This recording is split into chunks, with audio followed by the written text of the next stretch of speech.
Music is a part of your brand for your event. At the end of the day, right? I think it needs to be considered. Yep. What are you trying to achieve? Are you trying to inspire? Are you trying to energize? Are you trying to teach? And I think, music elevates that environment for your event. So today we have Jesus Espinosa, also known as DJ Swish. He's been a DJ for over 15 years. Super to have him here at the Eventpreneur Podcast.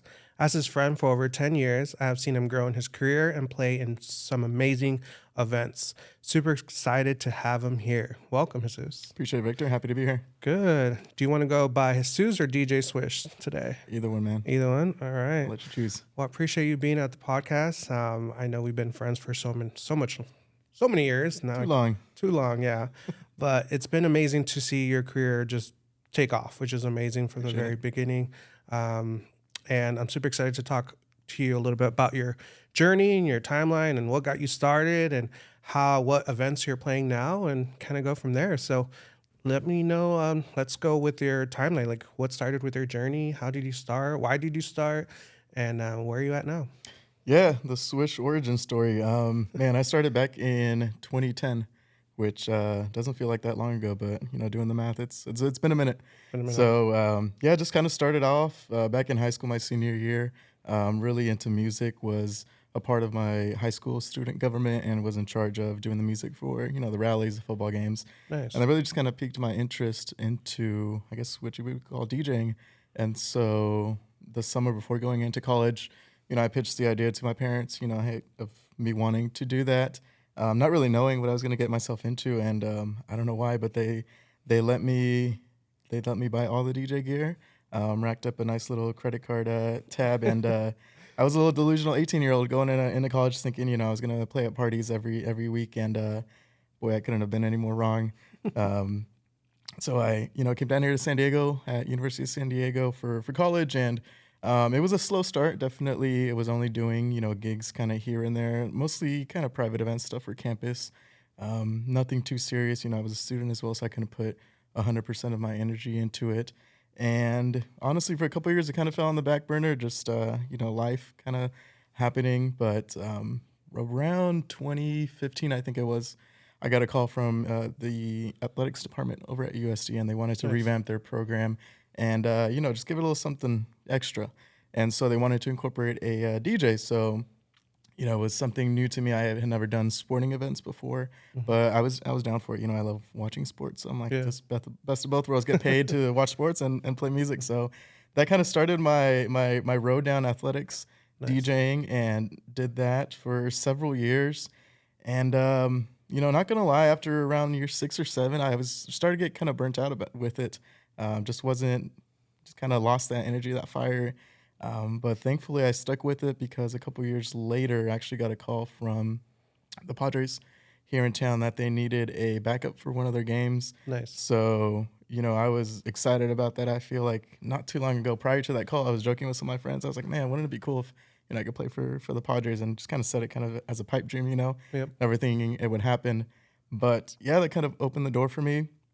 Doing the Padres, got on their roster as one of their backup DJs for a couple years.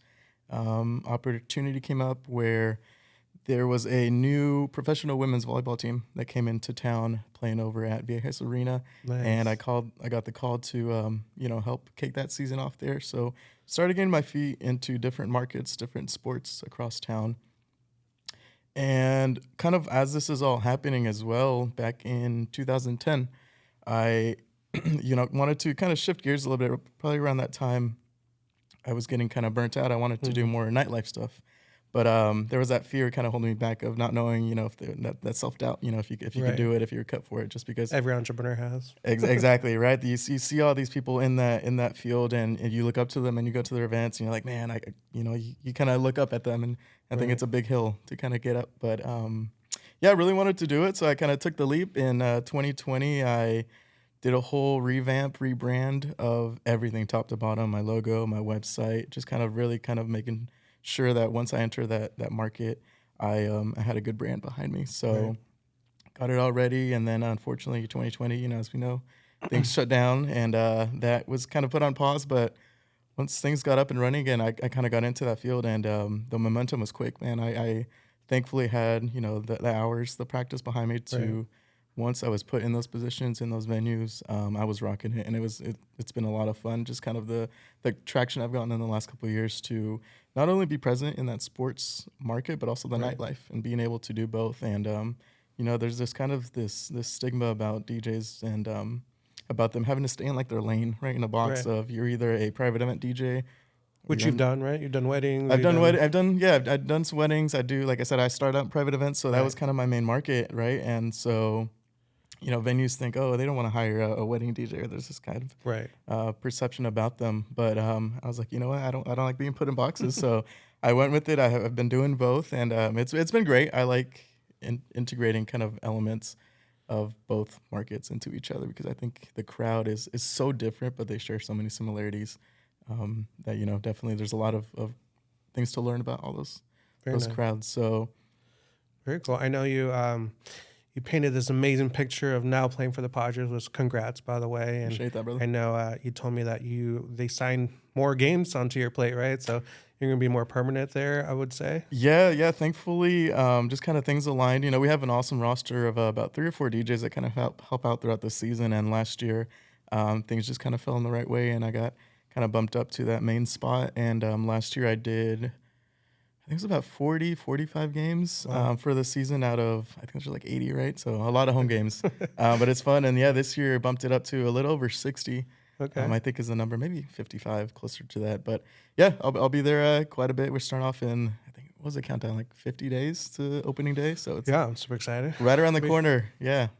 And from a private event standpoint to a more sports and kind of bigger audiences, when you're DJing, is it a different job, or like, meaning, do you come in it differently in terms of it's a bigger crowd? It's like, how many people fit in that stadium? Close to a little over 40,000 compared to like a 200 person wedding or the athletics. Like, your mindset, do you come in a little bit different, or is the skill set still the same, applies to both sides? Yeah, I think a lot of that for me at least comes with the preparation and just the mindset of whether I'm playing to an empty room or more of a background music, you know, with 40 people, or if it's, you know, 40,000. I think for me, the prep work and just the mind frame that I go into it is kind of the same. So it kind of alleviates some of that pressure.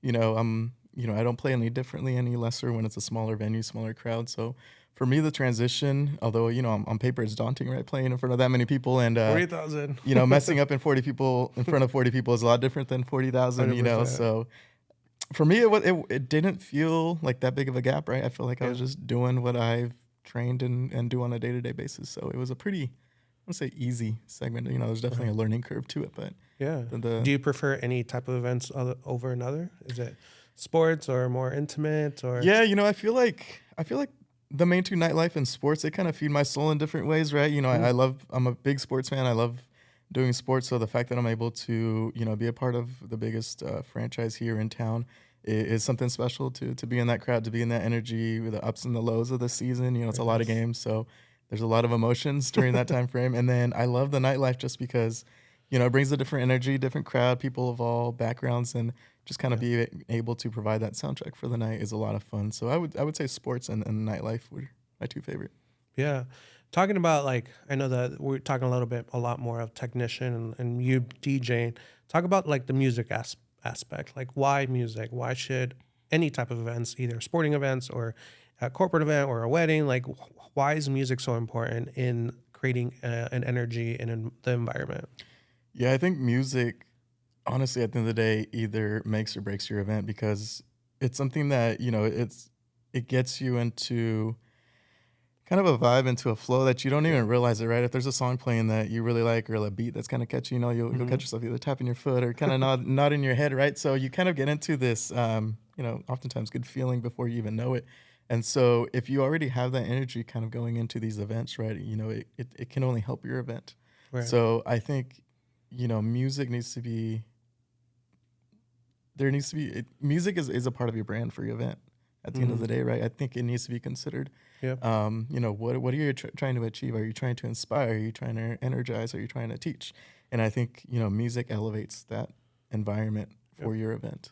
Yeah, and I even in sporting events, I know there's like certain breaks, and you only have like 30 seconds to play something. But even within those 30 seconds, you're able to increase that energy, get people standing up, that jumbotron type of Yeah. thing.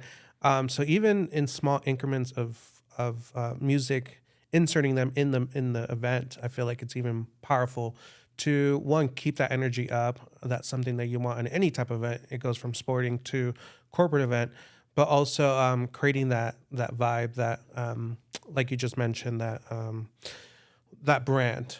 Exactly. My type of music is different from someone else's, but you attract those people by even through the music on what you're playing, right? Exactly. Yeah, and I think, live events, corporate events, I think kind of the timeline of the day, right? People come in, sometimes it's early in the morning, if they have a family, there's Right. hustle and bustle, sitting in traffic. So people come in already kind of, I don't want to say not excited to be there, but sometimes they need a little bit of a boost, A little right? So, energy boost. get that music going in the morning, obviously not going, full on 10 out of 10 energy, but just, get them excited to be there and get them started on a good foot. Yeah, and something that you said very briefly was music makes you feel something, right? It's the energy, the vibe, and when people feel something, they're more inclined to remember it, like you just mentioned. And again, that goes across all different types of events. If it was a boring sporting event at the Padres, you're not going to go back. Right. So even when the baseball players come up and bat, each single person has their own song picked out. Exactly. Do they pick out their songs? Just They do. curious. Yeah, oh, okay. they do that. They do have I their own always walk-up wondered. songs. I'm Yeah. like, is that just a Rolex? Like just It's someone whatever- just picking it whatever randomly. whatever they're vibing to that Okay, week. cool, Yeah. cool. We learned something new here. Look you at go. that. Or at least I did.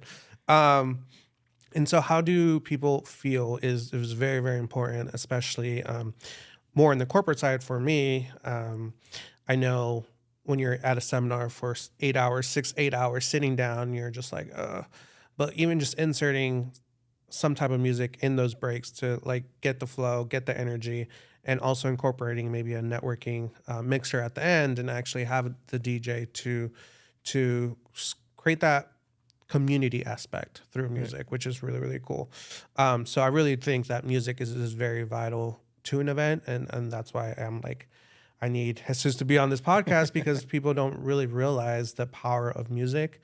And not just from a playlist, right? A lot of people just put a playlist on, which is fine. But someone just like any other person, we all have skill sets. And for you, you know how to read the crowd and see what song will kind of get them motivated. So talk to us about like the subconscious effect of music. Like, how do you know how to like move people through music, or how do you read the room, if that makes sense? Yeah, no, you bring up a lot of really good points. I think something, I read it just the other day. I think it said something along the lines of most people kind of gather their musical preferences or taste, shall you, around the age of 18 and 18 to 20. Huh. And it's really shaped kind of by their upbringing, kind of their environment. And, that really resonated with me because thinking about my own kind of preferences, what I enjoy listening to, really was shaped growing up by my parents, right? They, so I was born in the 90s, and my parents grew up listening to a lot of disco, a lot of 80s type of music. So I still enjoy that, and it kind of has shaped the music that I like to hear. Yeah. And I think, music has this really awesome power where it can take you back to literally like moments or memories or eras, right? You'll hear a song that you haven't heard in forever, and maybe it was linked to, I don't know, your 21st birthday with the boys or something. Or, you guys had a theme or something inside like that. joke through a song. Exactly, inside joke, all those things of that nature. So, yeah, music is really, really powerful in that sense in terms of just kind of igniting these memories in people. And I think, when you bring that element to events, like you said earlier, it's so many different people, different backgrounds. Mm-hmm. And I think DJs really hone in on that and know what to play in the right moment. Playlists are great, not to knock on them, but I think they're a little bit kind of linear and kind of structured, and you're kind of stuck with what is on that playlist. Yeah, what's on the playlist, right? So if you go searching for one, you're gonna, let's say, social hour, and it's gonna be maybe kind of upbeat stuff, but you're kind of tied to that. You can't really pick in what order they're being played, or maybe the energy. After a couple hours and people have been, having a couple drinks, they want to dance a little bit more. And so on a playlist, it's kind of a, hit or miss, right? So incorporating DJs and someone that is familiar with knowing what to play and when I think is really beneficial to event planners for these events. No, yeah, because you're present. You're like, it's not like AI could take over and DJ. Like they don't know who's in the room, and they don't know what the feel is. So I think you're good with AI. Job security, man, I'm good. In terms of job security, exactly. But talking about AI, has that helped you kind of enhance in your DJ career? Like, has it helped you in any way in terms of like music aspect or? I was just curious if like AI has gotten to the DJs and helping them.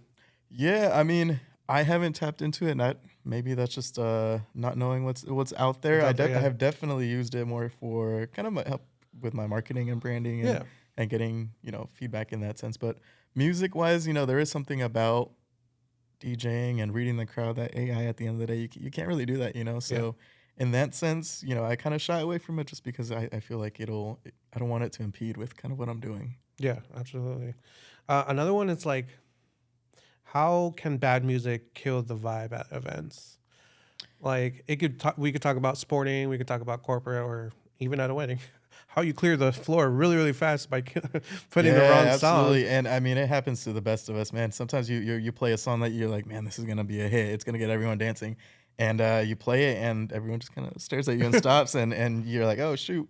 So it definitely happens, and it is very important, right? I think of a sporting events. I think you mentioned this earlier, right? Having this very small segment to kind of, if the home team is losing and you got to bring the spirits up, playing something that's going to rally everyone, or if you're ahead and it's a close game towards the end, just making sure you keep that energy, keep the players hyped for those moments. So music can definitely bring you up or bring you down. And like I said earlier, like it really can make or break your event, if you're playing the wrong thing at the wrong time.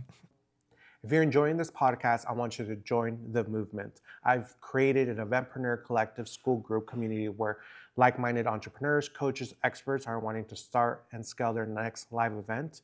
Here, there's going to be live calls, there's going to be challenges, there's going to just be an amazing community of entrepreneurs that want to become eventpreneurs. So if you're one of those that are wanting to take the next step or scale your next live event, click the link below, and I'm looking forward to seeing you and be part of the movement. Do you remember an example of like one time that like you did a whole set and like it was perfect? Like, do you have like an example or like a story that like, God, this set was like the best that I've ever done?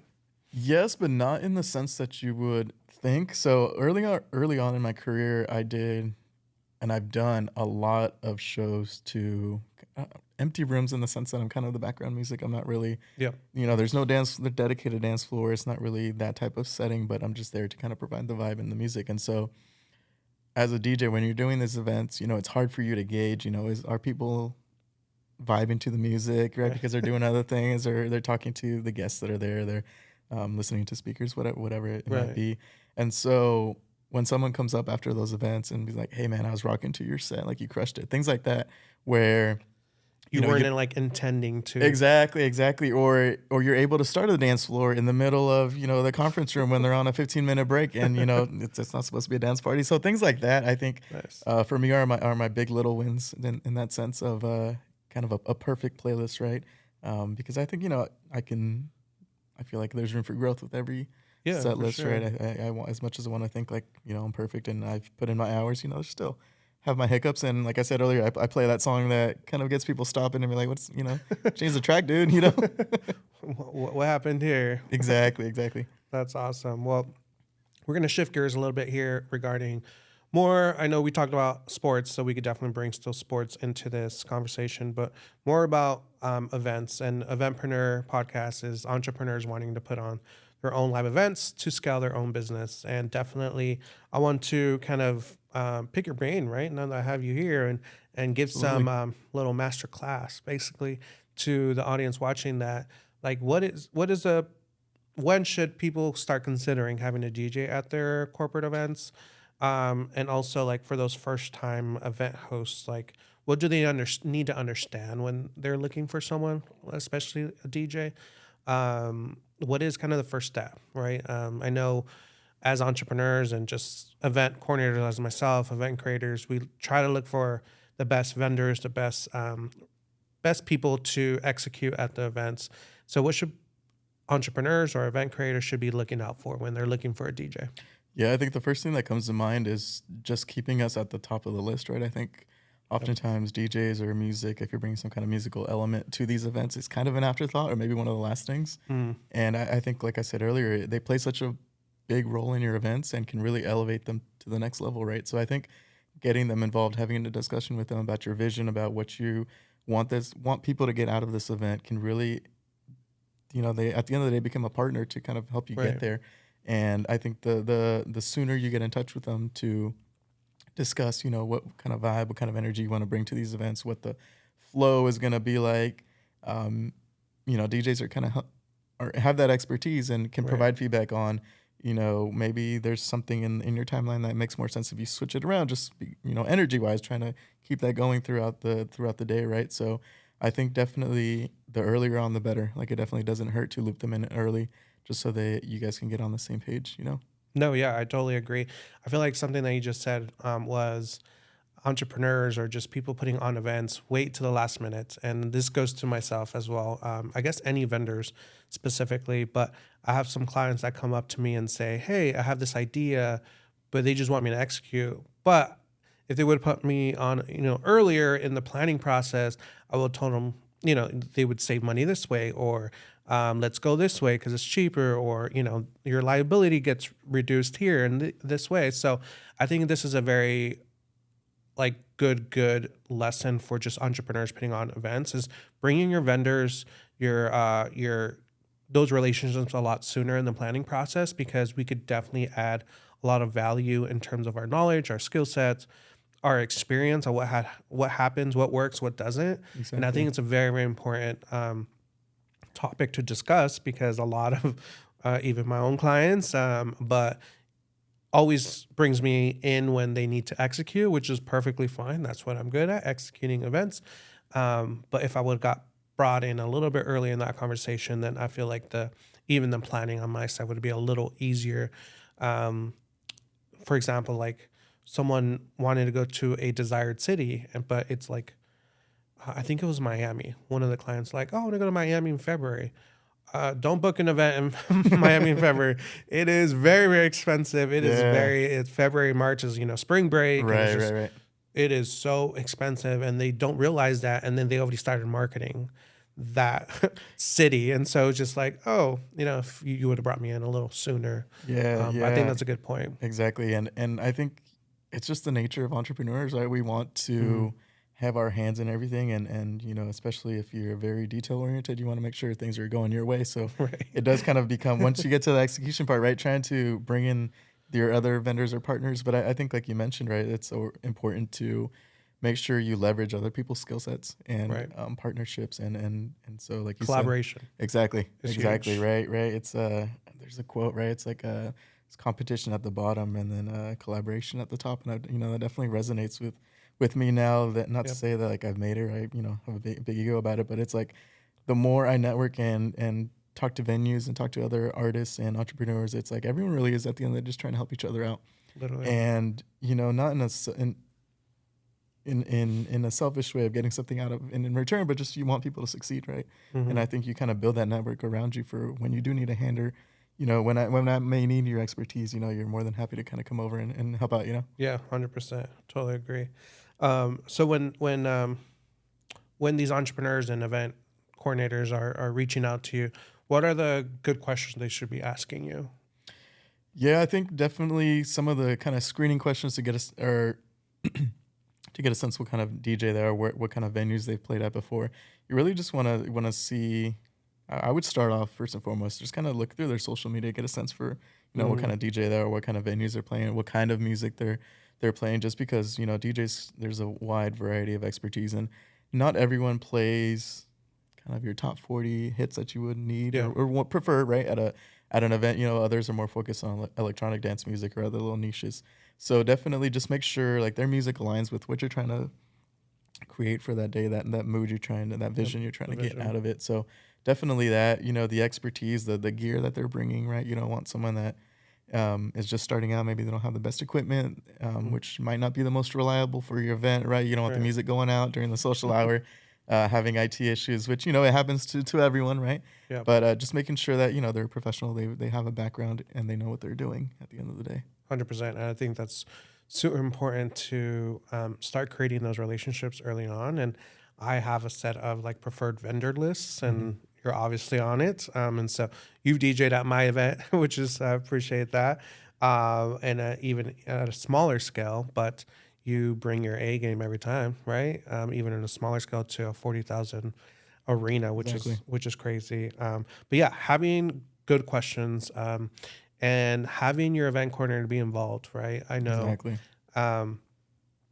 it's important to have that collaboration, because you might have a question for the entrepreneur or someone's trying to book you, but it's everything going through the event coordinator. So just having that open communication, collaboration, so then we could have the best event and output possible. And yeah, I think that's super, super important. I know a lot of people get hanged up on pricing, and I have clients who are like, we need a DJ, but my budget's $300.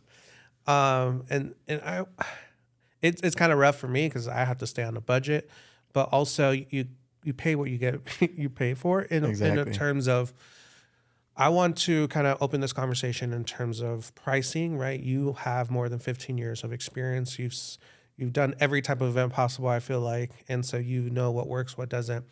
But talk a little bit about pricing, and not specifically like how much you charge or anything, but like I'm assuming your price is a little higher, especially with your resume that you have built up.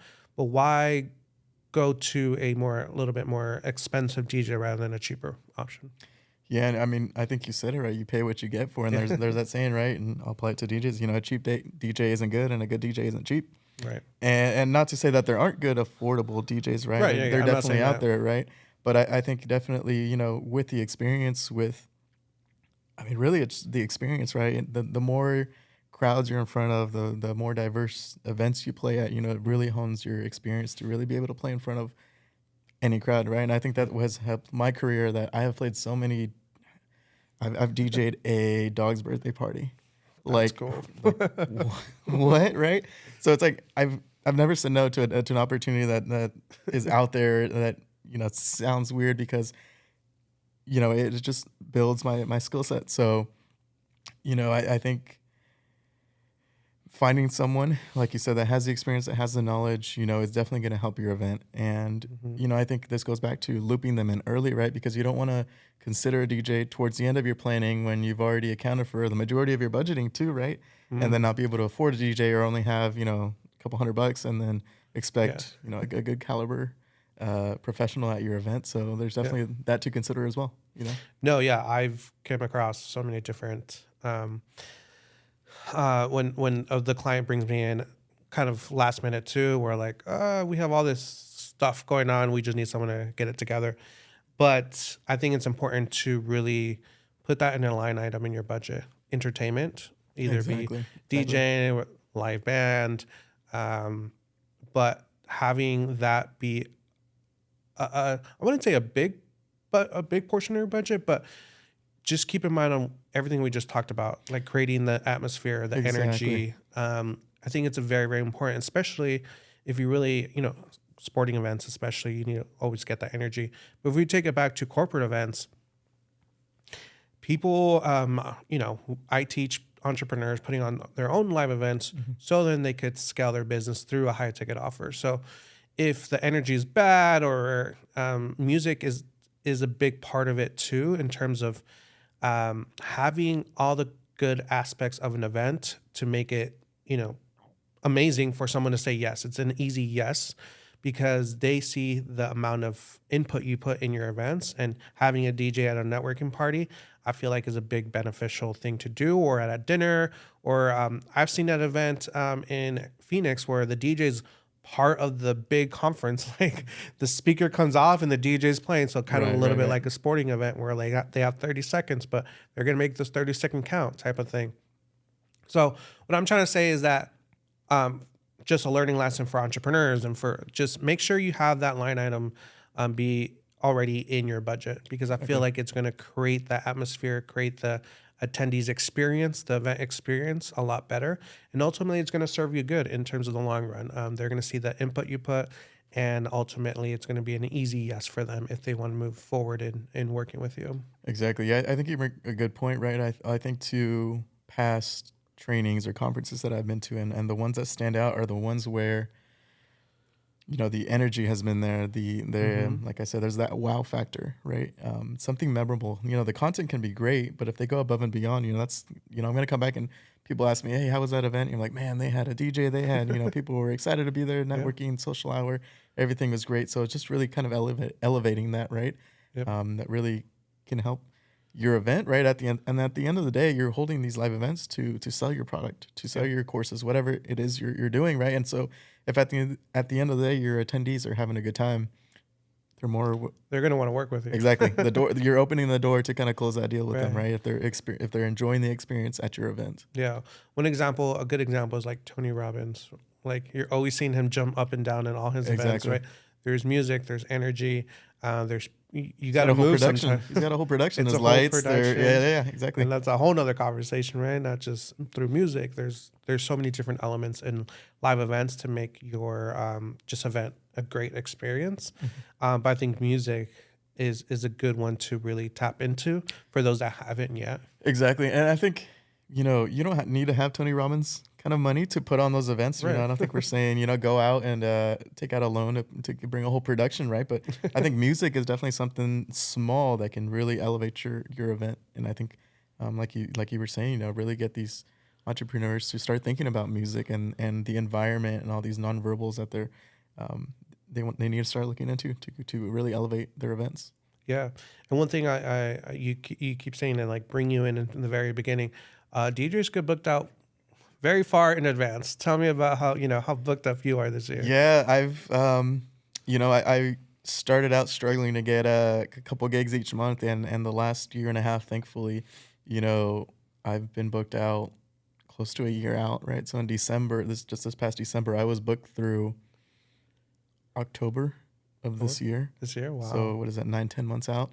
And so, going back to, finding a DJ, someone that's going to be good. The earlier you reach out to them, get into their schedule, right? The higher chance you're going to be able to work with them. And, you want someone that is desirable, that knows what they're doing, right? Not someone that maybe doesn't have the most experience, but, it's a guaranteed they're going to bring the energy to your event. Yeah, and it's and you definitely have built your resume, but someone that has that resume already, right? Especially. I believe I was with you at Halloween at the Park nightclub here in San Diego.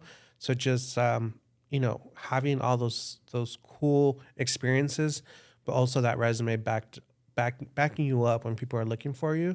I think that's pretty amazing that you're booked out so far in advance. That's crazy. But in terms of your branding, I know you said you made that switch early on. Is there anything new coming up for DJ Swish? Is there any projects or anything in the works that you're working on that you want to share here? Or are you focusing more on sports? Like what are you doing now? Yeah, no, I want to tap into new markets. I think that's what has helped me be unique in San Diego, right? I think there's so many great DJs out there that you need to stand out somehow. And for me, that has been working with different markets, being flexible with my skill set with the types of events I do. So this year, definitely trying to tap into some new ones.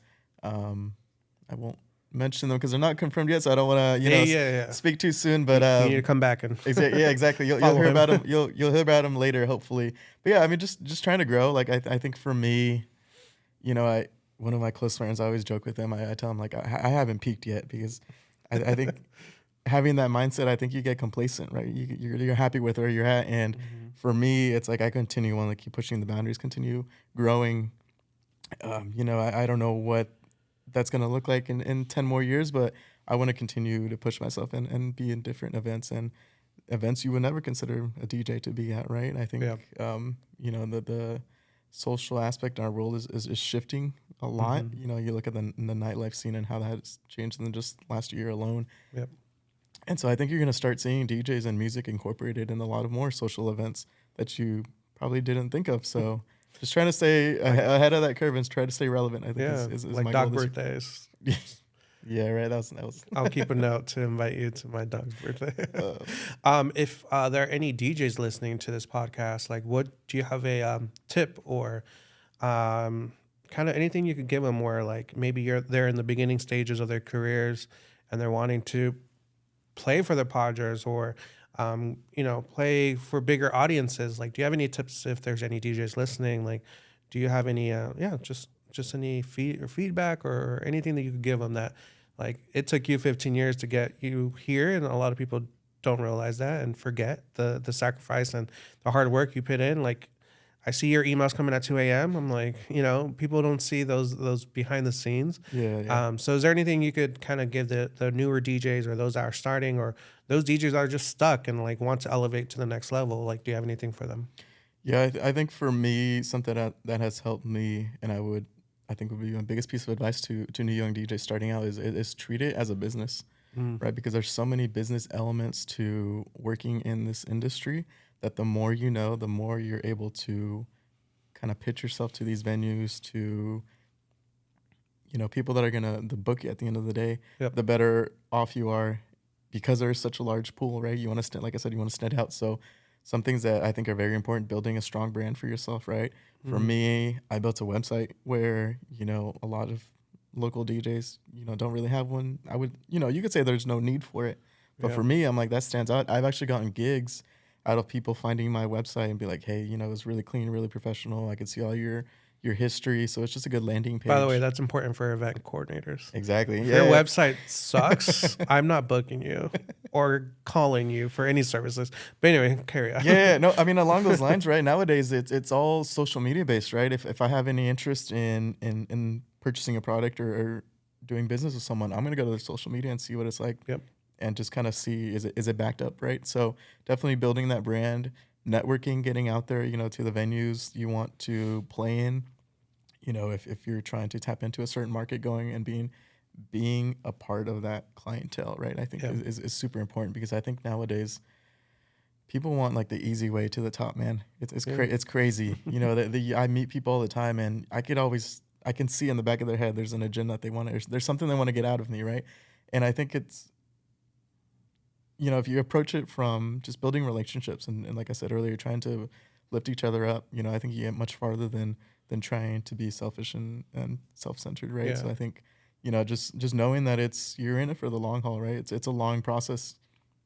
All these people that you see at Coachella or, EDC or all these festivals, it didn't happen overnight. There's a lot of hours, like you said, that go behind the scenes, and you only see, social media, it's set up in a way where you only see people's successes, like their wins. You never see kind of the failures and the no's and the, all the dirty work that goes on behind the scenes. So not to get discouraged, by social media and what you see out there, thinking, you have to achieve it in a month or two.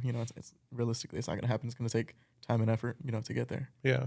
And I think it goes that what you just said, I think it goes to any profession or any entrepreneur. Absolutely. For myself, I've been doing events for 12 years now, and I've been growing as in my career, and also I would never thought I would have a podcast, but here we are. I just want to talk about live events, and you need to be passionate about it too. I think that's something that I definitely want to stress is if you're not passionate about what you're doing, it's really going to be a hard sell. and for me, I love events, and so that's why creating this podcast, creating communities, I'm doing my own live events now, and still have clients putting on their own live events. I think that is the passion around it, and I think it goes with DJing as well. If you have to put in the hard work, the long hours, you might have to have a crappy gig, but listen, it's just part of the journey. But like always take not advantage, but I would say an opportunity, because it might be a kind of a small gig or something, but you might meet that one person that could elevate you to the next level. There could be someone in the crowd, you meet someone that day, right? So yeah, always being ready. Always being ready and never taking any opportunity for granted, right? I think that has definitely helped me as well too. And going back to saying, whether it's a 40-person or 40,000 event, I'm still in my A game to all those events. Not just because that's my, work mentality, but because you never know who's listening or who, what opportunity could come out of that.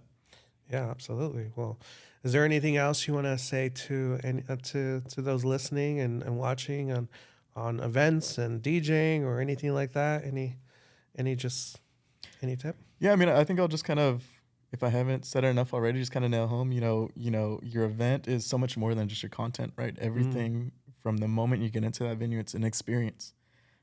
And that encompasses so many elements that most people don't really think of, but are definitely playing a factor into their event. So, just really make sure you're going into your planning with that mindset and aware of those elements, that you're paying attention to them, right? Music, lighting, small attention to detail type of things that, what you see, what you smell, and what you hear. Exactly. Exactly. That's what leaves the lasting impression. Awesome. So where can people learn more about you and see your work? Come catch me at a game. But aside from, the sporting events, my social media, trying to be more active on there, get people a little glimpse of kind of the behind the scenes, what it really looks like to be a sports DJ, to work in these different little markets. Yeah. So my social media at DJ Swish. And if someone's trying to book you, what is the best way to? My website, I've got a contact info. So that's DJSwishSD.com. Awesome. They could go through. And I'll link it to down below to your website and to your email for good. He's booked out, ladies and gentlemen. So definitely, if you have an event nearby or near or in the future, definitely reach out. Yeah, definitely happy to help. I'm big on supporting, entrepreneurs and local businesses. So whether, if you're not looking for a DJ, I'm happy to just kind of provide, if you need kind of a consultant. To kind of look at your event and see how we can elevate it. Always happy to do that. Well, I appreciate you being on the podcast. Thanks a lot for having me, Vic. Definitely, I'll invite you back in the future. Looking forward to it. And get you back on the podcast to kind of hear any updates on those things that were pending and you didn't want to tell us. But definitely follow. Definitely follow DJ Swish on Instagram and all social medias to get the latest what he's working on. Appreciate it. Thanks for having me, Vic. Yeah, absolutely.